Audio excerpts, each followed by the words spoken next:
Hi guys, Darth Deuces here with another Gunpla review, and today I'm going to take a look at the Gunpla kit I built last in 2018, and it is the 1/100 Master Grade Verka New Gundam RX-93. I have had the MG Verka Sazabi for a while now, and I really wanted to get the new Gundam to display them together, and it's also just a really badass looking kit. And I got it over the holidays and built it over the holidays, finished it, I think not Christmas Day, I think I finished it like New Year's Eve. It's right before the new year. And I'm going to give you guys a look at it. It's a really great kit. I really like it. It's a very impressive master grade for sure, and quite a decent size one too. Not quite as big as the Sazabi, but it's still pretty big. So right now I have the fin funnels attached to the back, just so you guys could get a look at how that looks. It is kind of awkward. He leans over to the side where the funnels are at. He makes them back heavy, and the connection of the funnels isn't the strongest. That's one of the kit's weak points. The funnel connection is the strongest, but I display them not on the actual, stored on the mobile suit, so it's not a huge deal for me. But you can see these little things right here. That's how these funnels tab into the back, just with a clip on the back, and they untab like that. And just bring them forward. I'm just going to talk about the funnels now. They can't flex, but as you can see, they come apart really easily just by these little tabs here, and they do all individually separate. You kind of want to be careful separating them, just so you don't bust the joints that lock them in together. It wasn't a bad idea for how to connect them all together, but it just doesn't work as well as you'd like them to. But yeah, those are fin funnels. I will talk more about those later. But we'll talk about the actual mobile suit right now. Alright, so on to the actual mobile suit. The build's not too bad.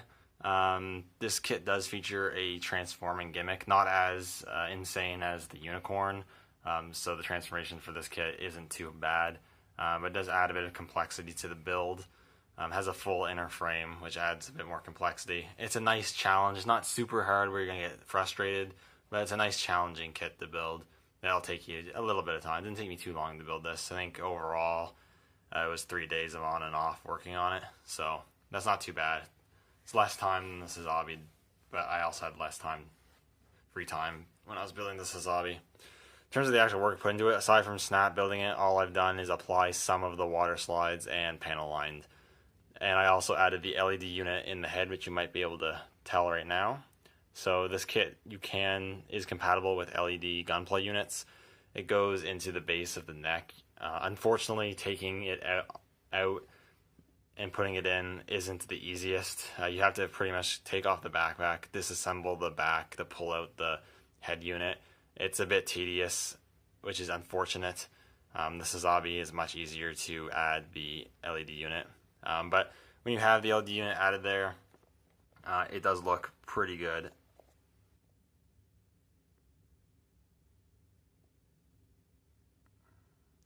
You can kind of see it there. It lights up the eyes and it lights up the head camera as well, so that's pretty cool. And the LED is nice and bright and really illuminates the camera and the eyes, which is really cool.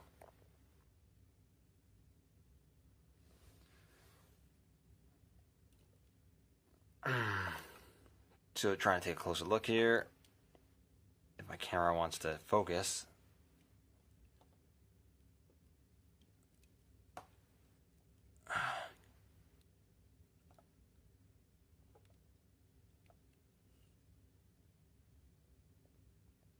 Alright, so taking a better look at the kit here.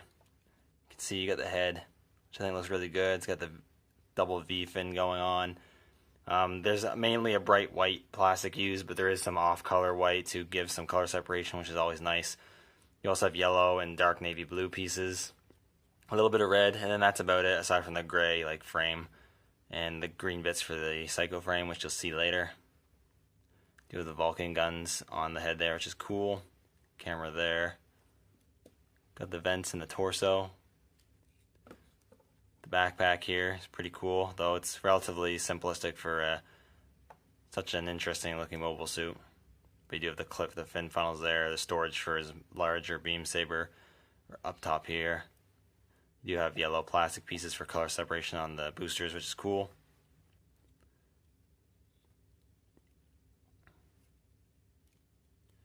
On the torso here, if I can get in, it's a bit hard and it doesn't open up a ton, but you can open up the spot for the cockpit, and you can see a little figure of Amuro in there piloting the mobile suit, so that's really cool. You can't see the whole cockpit, but you can open that up. This red piece does also slide up as well, but it's not the easiest thing to do, and you can't get as good a look inside if you do that. You have the skirt here. It looks pretty good. I got one of the water slides there. Looks pretty good. The hands here, which have those master grade manipulator fingers. The forearms here look pretty good. The proportions are quite nice. You got these shoulder pads, they look pretty good. Again, the water slide on the top there. On this side, you do have a bit more interesting forearm with the beam saber storage.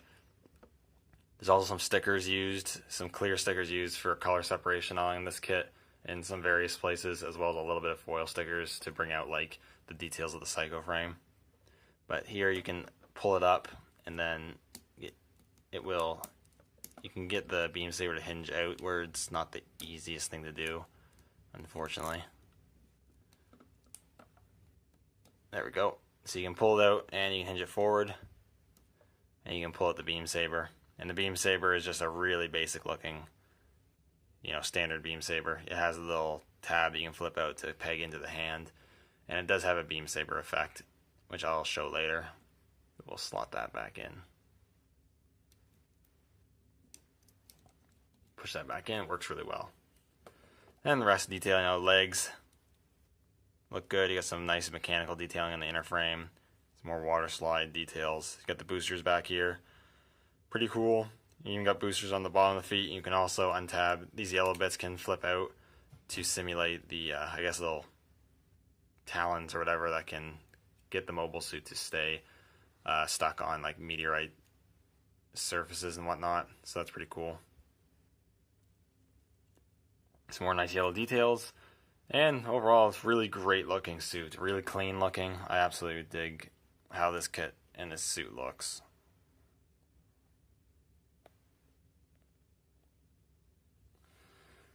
So now, I guess I'll talk about articulation next. So you do have a double ball joint at the head there. You can get the head to look quite a bit up, look down quite a bit, pivot just a little bit, rotate. You can rotate the arms. It's a decent, strong joint. They can move inwards quite a bit, move back a bit. You can move them out like so, which is pretty good. So at the bicep, double hinge at the elbow, which moves all the way in. Ball joint at the wrist, and you do have individual articulated fingers, which is cool.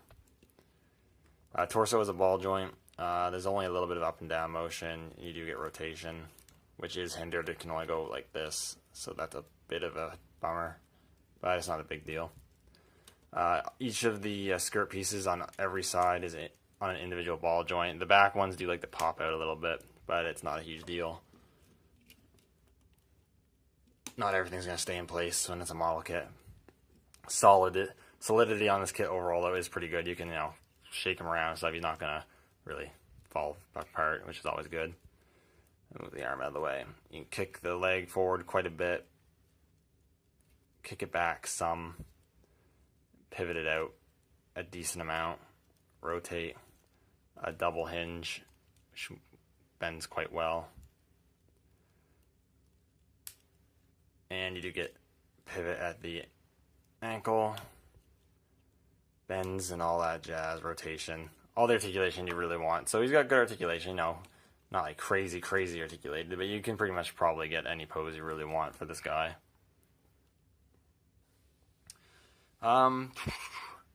Next we'll talk about accessories.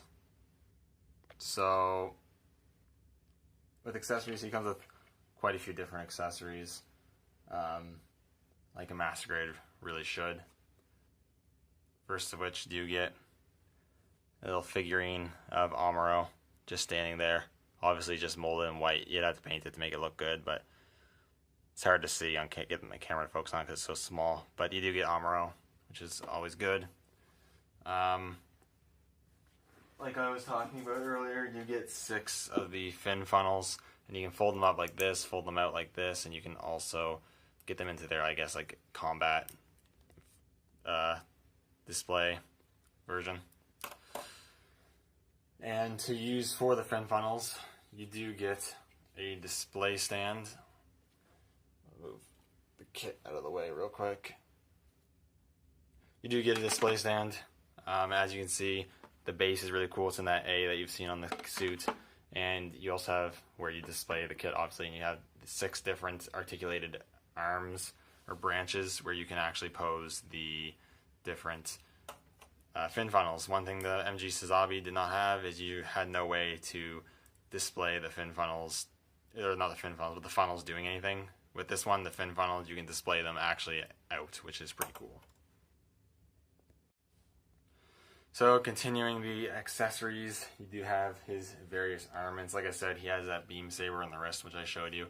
He does come with a standard sort of beam saber effect for that, so that's cool. Comes with another beam saber, the larger beam saber, I guess we'll call it. The more special one has a more curved blade, thicker blade. It's got this articulated piece on it here, and you also have this smaller blade that comes out the other end, which is really cool. So I really like this one. I did have to do a slight modification. I put some glue and let it harden around the pegs so it had a stiffer, more tight connection into the hilt, because beforehand they were really easy to follow. This bottom piece actually just fell right out, so I had to mod that, but it's not hard to fix, so it's not a huge issue. I can take out those effects real quick so I can show it that you can just slot it in there and it will display. You can rotate that bit if you want to move it around, and you can display it on his back, so that's pretty cool. Comes with 2 firearms. You do get the Hyper Bazooka, or actually I think this is Hyper Bazooka, they might call it something else. This is pretty cool. You got a decent amount of color separation here. You got the ammo in the back in the red, which is pretty cool. You can articulate the handle, and it does have the peg into his hand. You can also extend the barrel, and that's pretty cool. You can also store it on his backpack. There's a clip here, and you can attach that to his back, and it doesn't make him top back heavy or anything, so that's pretty cool. So you can do that. Comes with his beam rifle. So the beam rifle is pretty cool. Not too much to talk about. I do kind of wish the handle was articulated, but it's not a huge deal. You do still have that peg you can flip out. Not really have too much gimmicks going on with it, but it's pretty cool. He holds this decently well, though one thing you'll notice is the wrist hinge, or the wrist connection isn't the greatest, so he'll like to droop his wrist down a bit. It's nothing like crazy, like you're not drooping it down all the way like this. It'll just droop a bit. It's not too annoying, but it is something to consider. It's something that shouldn't be happening. It's just the way the master grade style hands work, and it's just annoying, but ultimately not a big deal. And then lastly, it comes with his shield. Pretty big shield. I guess it's got the water slide on there. Got some nice part separation. On the inside here, you have the beam cannon as well as the 4 missiles, so that's really cool. And to attach that to him, all you got to do, I think you can do this on either arm right here. You can just clip it on, and there's a ball joint there. It's not a ball joint, it's just a hinge and then a rotation. And you can, pose the shield how you want. And I think that looks pretty cool. The connection onto the arm isn't the tightest, so if you're posing around, fooling around them, it's probably going to fall off. But once you have it on there, you have them in display, it won't just drop off for no reason. And I think it looks pretty good. So not last thing, but one of the last things is this guy, like I said, has a transformation. I'm not going to show the transformation. I don't want to take up too much more time, so I'm going to pause and just do the transformation. But the transformation's not hard. Just follow the instructions, and it's really easy to do. All you got to do is remove some pieces, slide some pieces, and you're pretty much good to go. So I'm going to get him transformed, and we'll take a look at that. Now I have the transformation all done. I think I have it all done. I didn't look at the instructions, I just went off memory. I think I got everything. And like I said, basically just some sliding of parts and some removal of some armor pieces, and then you have the transformation done. Nothing too hard to do. It's easy to transform it back and forth. Just don't misplace the pieces you remove. And it looks really good. I'm definitely going to be displaying him with the Psycho frame exposed. It's really cool looking. So just give you a quick look, like, see what I mean, like the reflective translucent green that you see in the inner frame, and some of the ways like how this transforms, like sliding this up completely transforms this whole forearm, is really cool how that works. Same thing on the leg, you untab something, you move a piece, untab, pull it down, and a bunch of this transforms. It's really cool. You can see the boosters on the legs, you know, they're all extended out, which is really cool.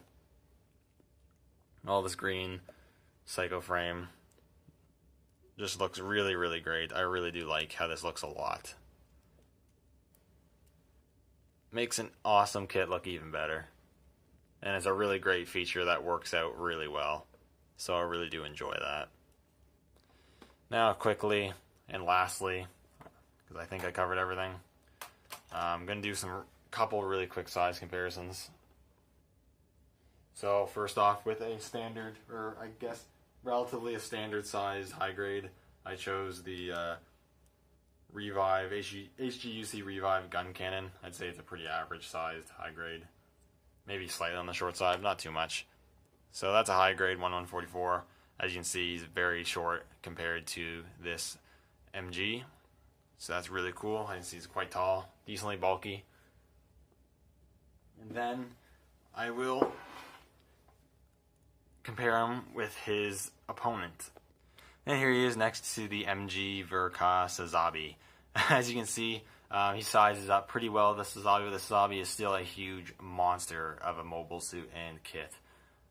This is the first time I've actually compared them together and looking at them together, and I still find it super impressive how big this Sazabi mobile suit kit is. It's going to be awesome to finally display these guys fighting against each other. They're definitely my sort of crown jewel in my Gunpla collection right now. So that's really awesome. I think it's really cool.